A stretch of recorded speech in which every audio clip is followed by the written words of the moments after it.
आज बंदरों की रानी दो बच्चों को जन्म देती है, जिसमें से पहला बंदर बहुत छोटा और कमजोर होता है, लेकिन दूसरा बंदर उससे थोड़ा बड़ा और स्वस्थ होता है। लेकिन राजा का सेवक बताता है कि कमजोर बंदर दुनिया में पहले आया था, इसलिए वो सिंहासन का पहला उत्तराधिकारी है। और तभी एक बंदर चुड़ैल आती है। वो राजा को छोटे बंदर से छुटकारा दिलाने की सलाह देती है, क्योंकि अब वो एक अपशगुन है, और कहती है ये प्रकृति की गलती है और वानर उसे राजकुमार के रूप में कभी स्वीकार नहीं करेंगे। और रानी के होश में आने से पहले राजा अपने कमजोर बच्चे को दूर करने के लिए औलादमीर को सौंप देता है, जो उसका सेवक है। और जब रानी को होश आता है तो अपने बच्चे के बारे में पूछती है और राजा से वचन लेने को कहती है कि वो उनका अच्छे से देखभाल करेगा। और रानी की मृत्यु हो जाती है। राजा वानिया को राजकुमार घोषित करता है, जो मजबूत और स्वस्थ है। और राजा का सेवक कमजोर बच्चे को भेड़िए के मुंह में फेंकने के लिए ऊपर जाता है और बच्चे को फेंक कर चला जाता है, लेकिन वो बच्चा एक बेल की लता पर अटक जाता है, जिससे वो भेड़िए के मुंह में नहीं जाता, लेकिन भेड़िया उसके हाथ में काट लेता है। ये देख एक दूसरा बंदर उसे भेड़िए से बचा लेता है और एक माँ बाप की तरह उसका ख्याल रखता है। समय बीतता है और वो बंदर अब बड़ा हो चुका है, जिसका नाम है एडवर्ड।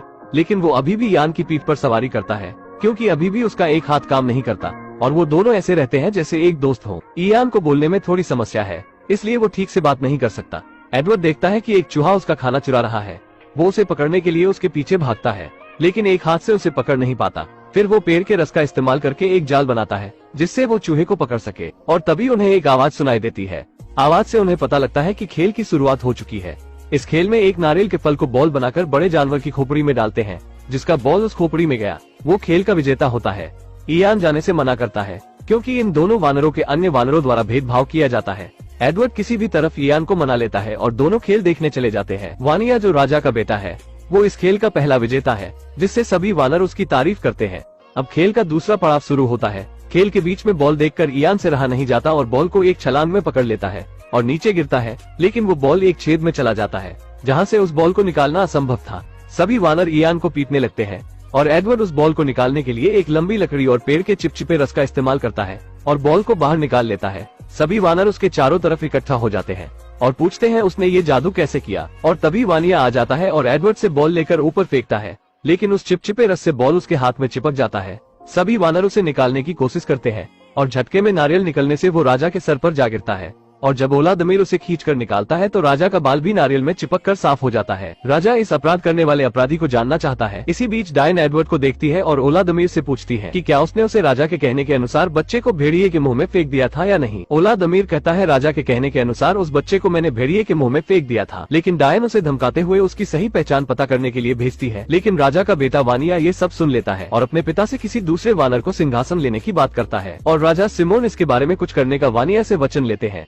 एडवर्ड और इयान कुछ बातें कर ही रहे होते हैं कि राजा के कहने के अनुसार दो बंदर एडवर्ड के पास आते हैं और कहते हैं, राजा ने आपको बुलाया है। उस बंदर को राजा के पास लाया जाता है। वो बंदर राजा के लिए पत्तों का ताज बनाता है। उसके बाद साफ पानी को आईने के रूप में राजा को उसका चेहरा दिखाता है, जिससे राजा पहली बार खुद को देखकर बहुत खुश होता है। उसके बाद वो बंदर एक झूला बनाता है सिंहासन के रूप में राजा के लिए और राजा को उसमें झुलाता है, जिससे राजा उस बंदर से बहुत प्रभावित होता है। लेकिन बंदरों की चुड़ैल से राजा की खुशी नहीं दिखा जाता और वो अपनी शैतानी शक्तियों से राजा के पास बहुत सारी मधुमक्खियां भेज देती है, जिससे राजा उस झूले से नीचे खाई में गिर जाता है और उसे बहुत चोट आ जाती है। लेकिन चुड़ैल बंदरिया उस बंदर पर राजा का हत्या का आरोप लगाती है और उस बंदर को भी नीचे फेंक दिया जाता है, जिससे उस बंदर को भी बहुत चोट आती है। बंदर नीचे से ऊपर नहीं आ सकता था, इसलिए वो रेगिस्तान की तरफ बढ़ता है और थोड़ा आगे जाने पे उसे दो शुतुरमुर्ग दिखते हैं। वो देखता है कि शुतुरमुर्ग के मुंह में अंगूर के गुच्छे हैं। उसे लेने के लिए वो बंदर दो पैरों पर खड़ा होने की कोशिश करता है और इसी तरह वो दो पैरों पर खड़ा होना सीख जाता है। थोड़ा आगे जाने पे उसे दो शुतुरमुर्ग दिखते हैं। वो देखता है कि शुतुरमुर्ग के मुंह में अंगूर के गुच्छे हैं। एडवर्ड उसे लेने के लिए दो पैरों पर खड़ा होने की कोशिश करता है और इसी तरह वो दो पैरों पर खड़ा होना सीख जाता है। लेकिन तभी एक भेड़ियों का झुंड उनकी तरफ बढ़ते हुए दिखाई देता है और उन तीनों को वहाँ से भागना पड़ता है। जीवन में पहली बार एडवर्ड भागता है, वो भी उल्टा। लेकिन शुतुरमुर्ग को सीधा भागता देख वो भी सीधा भागने लगता है। एडवर्ड ये देखकर बहुत खुश होता है कि वो अब काफी तेजी से आगे बढ़ सकता है। अब उसका एक हाथ उसके लिए कोई बाधा नहीं बनेगा और बाकी बंदर उसे दो पैरों पर दौड़ता देख काफी उत्तेजित होते हैं और वो तीनों गेंडों के झुंड से होकर आगे निकल जाते हैं। लेकिन गेंडे देखते हैं कि उनकी तरफ भेड़ियों का झुंड बढ़ रहा है, जिसके बाद वो भी वहाँ से भागने लगते हैं। लेकिन अब एडवर्ड के पीछे भेड़िए और भारी भरकम गेंडे पड़ चुके हैं। एडवर्ड रास्ते के अंत तक पहुँच जाता है। अब अगर वो वहाँ से नहीं हटा तो कुचला जाएगा। ये सब देख एक बाप से रहा नहीं जाता और राजा सिमोन उन गेंडों के सामने आकर उन्हें रोकने की कोशिश करते हैं, लेकिन वो देखते हैं कि एडवर्ड कुचलने वाला है। वो जल्दी से अपने बेटे के सामने आ जाते हैं, जिससे एडवर्ड तो बच जाता है, लेकिन राजा सिमोन बुरी तरह घायल हो जाते हैं। राजा सिमोन मरने से पहले एडवर्ड से कहते हैं कि मैं तुम्हारा पिता हूँ। एडवर्ड के पीछे भेड़ियों का झुंड पड़ चुका है, इसलिए वो अपनी जान बचाने के लिए भाग रहा है। शुतुरमुर्ग और एडवर्ड गेंडों के झुंड से होकर आगे निकल जाते हैं, लेकिन गेंडे देखते हैं कि उनकी तरफ भेड़ियों का झुंड तेजी से बढ़ रहा है, जिसके बाद वो भी वहाँ से भागने लगते हैं। लेकिन अब एडवर्ड के पीछे भेड़िए और भारी भरकम गेंडे पड़ चुके हैं। एडवर्ड रास्ते के अंत तक पहुँच जाता है। अगर अब वो वहाँ से नहीं हटा तो कुचला जाएगा। ये सब देख एक बाप से रहा नहीं जाता और राजा सिमोन सिमोन उन गैंडों के सामने आकर उन्हें रोकने की कोशिश करते हैं, लेकिन वो देखते हैं कि एडवर्ड कुचलने वाला है, इसलिए वो अपने बेटे के सामने आ जाते हैं, जिससे एडवर्ड तो बच जाता है, लेकिन राजा सिमोन बुरी तरह घायल हो जाते हैं। राजा सिमोन मरने से पहले एडवर्ड से कहते हैं कि मैं तुम्हारा पिता हूँ और तुम्हारी माँ को आखिरी वचन दिया था कि मैं अपने बच्चों का ख्याल रखूंगा। वानिया जो एडवर्ड का भाई है वो राजा सिमोन का शरीर ले जाता है और एडवर्ड से कहता है कि उसे अपना भाई समझने का सोचना भी मत। वानिया को राजा का ताज पहनाकर उसे नया राजा घोषित किया जाता है और वानिया औलादुमीर को मंत्री पद से हटा देता है, जिसके बाद सरगई औलादुमीर की जगह लेता है और औलादुमीर को वानरों के झुंड और प्रजा से बाहर कर दिया जाता है। और तभी जंगल में एक तेज का बवंडर आता है। जंगल में एक तेज का तूफान आता है जो एडवर्ड को अपने अंदर खींच लेता है। जंगल के और भी जानवर उसी तूफान में फंसे हुए थे, पर एडवर्ड की नजर एक बंदरिया पर जाता है जो तूफान में अपने परिवार से बिछड़ जाती है, जिसका नाम है लूसी। एडवर्ड को उससे पहली नजर में प्यार हो जाता है, पर तभी एक लकड़ी एडवर्ड से आ टकराता है, जिससे वो तूफान से बाहर निकल जाता है। एडवर्ड लूसी को बचाने के लिए पेड़ से एक बेल को बांधता है और लूसी को जैसे तैसे बचा लेता है, पर जब बंदरिया की आंख खुलती है तो वो एडवर्ड पर हमला करने लगती है। तब एडवर्ड उसे बताता है कि मैंने तुम्हारी जान बचाई है। लूसी एडवर्ड को सूंघ कर देखती है, जिससे उसे एडवर्ड पर विश्वास हो जाता है। एडवर्ड उसे 2 पैरों पर चलना सिखाता है और लूसी को लेकर पहाड़ से निकलते हुए लावा के पास लेकर जाता है, जहाँ एडवर्ड एक लकड़ी में लावा से आग लगाता है और लूसी को पकड़ने के लिए कहता है, लेकिन लूसी को इससे दर्द होने लगता है। पर जब एडवर्ड देखता है कि इससे उजाला हो रहा है तो वो दोनों आग को लेकर अपने झुंड के पास जाते हैं, पर आग को देखकर सभी बंदर डरने लगते हैं। तो वानिया एडवर्ड से कहता है कि आग को लेकर यहाँ से चले जाओ, पर एडवर्ड उसे समझाता है कि आग से मेरी दोस्ती हो चुकी है, जिसकी मदद से हम अंधेरे में देख सकते हैं। मगर गलती से एडवर्ड एक छोटा पेड़ जला देता है, लेकिन सारे बंदर उसे मारने लगते हैं।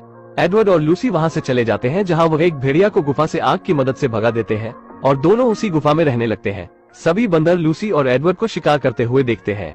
अब तो एडवर्ड भेड़िए को नियंत्रण करना सीख भी लिया है। सभी वानर उस पुश्तैनी पेड़ को और अपने राजा वानिया को छोड़ देते हैं, क्योंकि वो और अधिक भूखे नहीं रह सकते। डायन वानरों को डराने के लिए पेड़ की आत्मा को बुलाती है। तभी एक बंदर पेड़ से आने वाली आवाज का पता लगाने के लिए आवाज का पीछा करता है और उसे पता चलता है कि पेड़ की कोई आत्मा नहीं, और उसे पता चलता है कि यह सब डायन का किया धरा है। डायन उसे मारने के लिए दौड़ाती है, लेकिन सभी वानरों को पता चल गया है बंदरिया डायन का सब कुछ किया धरा है। वो वानरों को मारना चाहती है। सभी उस पेड़ को छोड़कर एडवर्ड के पास गुफा में रहने के लिए चले जाते हैं, लेकिन लूसी सभी वानर को अंदर नहीं आने देती है, क्योंकि वो लोग एडवर्ड के साथ बुरा ही किए थे। लेकिन सभी बंदर एडवर्ड और लूसी से कहते हैं कि वो खाना खाकर चले जाएंगे, लेकिन वह नहीं जाते और सारी रात गुफा में मनोरंजन करते हैं। वो लोग भी एडवर्ड और लूसी के साथ रहने लगते हैं और एक अपना गांव बनाते हैं। और लूसी एडवर्ड अब शादीशुदा है। कुछ दिन बाद उनका एक बच्चा भी होने वाला था। एडवर्ड कहता है अगर हमारा पुत्र हुआ तो उसका नाम इयान होगा। और सारे वानर पुश्तैनी पेड़ को छोड़कर चले गए।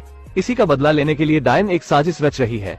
लूसी घर पर आराम करती है और एडवर्ड निर्माण कार्य में गाँव वालों के कामों में काफी मदद करता है और सभी वानर एडवर्ड की तरह 2 पैरों पर काम करते हैं। वो अब अपने भोजन के लिए शिकार कर सकते हैं और डिएगो अच्छी चित्र बना सकता है। लेकिन तभी टिड्डियों का झुंड उस गांव वालों पर हमला कर देता है और वो सभी चीजों को नष्ट कर देता है। सरगेई और बाकी वानर जानते हैं कि ये उस डायन का काम है, इसलिए वो सभी मिलकर उस पेड़ के पास जाते हैं। सभी वानरों के पेड़ तक पहुंचने से पहले लूसी एडवर्ड से वानिया को बचाने के लिए कहती है।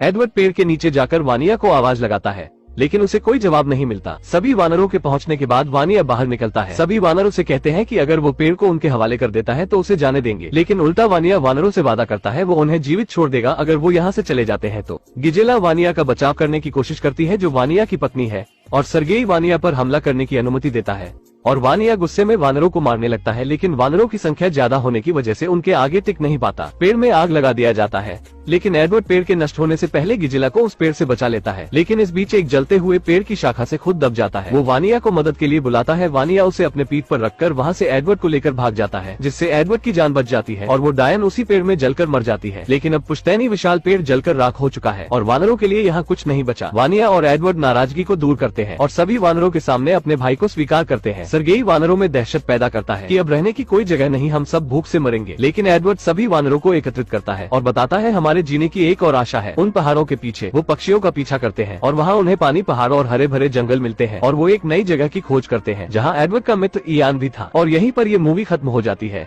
इस मूवी से हमें यही सीख मिलती है कि कभी खुद को या किसी को कमजोर नहीं समझना चाहिए। दोस्तों, अगर वीडियो पसंद आई हो तो वीडियो को एक लाइक जरूर करें और भी ऐसी ही मूवी एक्सप्लेन वीडियो देखने के लिए चैनल को भी जरूर सब्सक्राइब करें। हम मिलेंगे आपसे बहुत ही जल्द अगली ऐसी ही धमाकेदार